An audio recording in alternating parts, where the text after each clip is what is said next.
কেমন হবে যদি আপনি কোনো টপিককে একবার পড়েই সারা জীবন মনে রাখতে পারেন?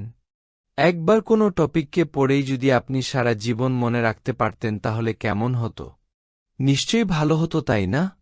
আজকের ভিডিওটি স্টুডেন্টদের জন্য ডেডিকেটেড। আজ এই ভিডিওতে আপনারা এমন টেকনিক জানতে চলেছেন যা আপনাদের স্টাডি লাইফকে বদলে দিবে।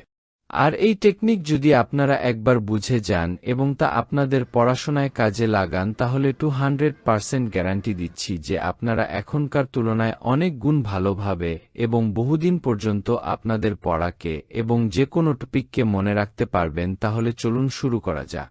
পড়া মনে থাকে না বা যা পড়ি সব ভুলে যায়, এ সমস্যা ছাত্রছাত্রীদের কমবেশি সবার মধ্যেই আছে। অনেকে সঠিক নিয়মে না পড়ে বেশি পড়েও কয়েকদিন পর তা ভুলে যায়। সঠিক কৌশল প্রয়োগ করে না পড়লে পড়া ভুলে যাওয়ার সম্ভাবনাই বেশি থাকে। পড়াশোনা করতে হলে কমবেশি সবাই এই সমস্যার সম্মুখীন হয়। এটি নিয়ে হতাশায় ভোগেনি এমন কাউকে খুঁজে পাওয়া বেশ মুশকিল। এর জন্য রয়েছে বিশেষ কিছু উপায়। পড়া মনে রাখার কৌশলগুলো জেনে নেওয়া যাক। আপনি যেটি শিখছেন তা মন দিয়ে বুঝতে চেষ্টা করুন। অনেকেই না বুঝে পড়ে, যার কারণে অল্প সময়েই তা ভুলে যাওয়ার সম্ভাবনা থাকে।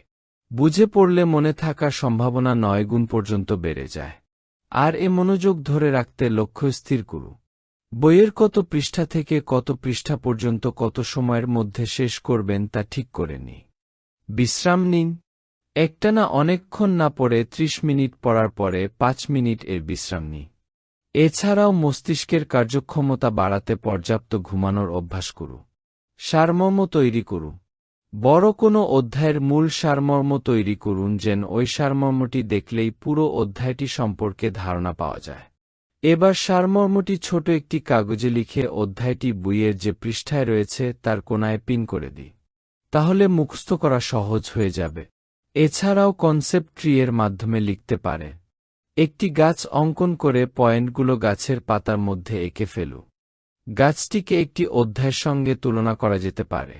এর প্রতিটি পাতায় অংশগুলোর নিচে একটি করে সারমর্ম লিখে পড়লে পড়া মনে রাখতে সহজ হবে।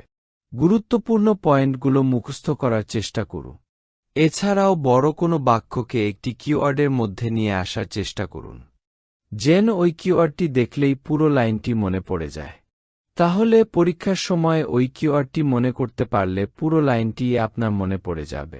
লিখে পড়ার অভ্যাস করতে হবে। লিখে পড়লে আমাদের ব্রেনের অনেক বেশি এলাকা উদ্দীপ্ত হয়। লেখার সাথে ব্রেনের যে অংশগুলো জড়িত তা তথ্যকে স্থায়ী মেমোরিতে রূপান্তর করতে সহায়তা করে। ব্রেন মূলত স্মৃতি তৈরির কাজ করে ঘুমের ভেতর। গবেষণায় দেখা গেছে সারাদিনের কাজ বা ঘটনাগুলো ঘুমের সময় মেমোরিতে রূপান্তরিত হয়। ফলে যে কোনো তথ্য মেমোরিতে রূপান্তরিত করতে চাইলে পড়াশোনার পাশাপাশি পর্যাপ্ত ঘুমাতে হবে। আজ যেটি পড়লেন সেটি পড়ার 30 মিনিট পর একবার, একদিন পর একবার, এক সপ্তাহ পর একবার, এক মাস পর আরেকবার, এভাবে রিপিট করতে থাকুন। বারবার একই বিষয় পড়ার ফলে ব্রেইনের স্মৃতি তৈরির স্থানে গাঠনিক পরিবর্তন হয়, যা লং টার্ম মেমোরি তৈরিতে সাহায্য করে। ভিডিওটি ভালো লাগলে সাবস্ক্রাইব করতে ভুলবেন।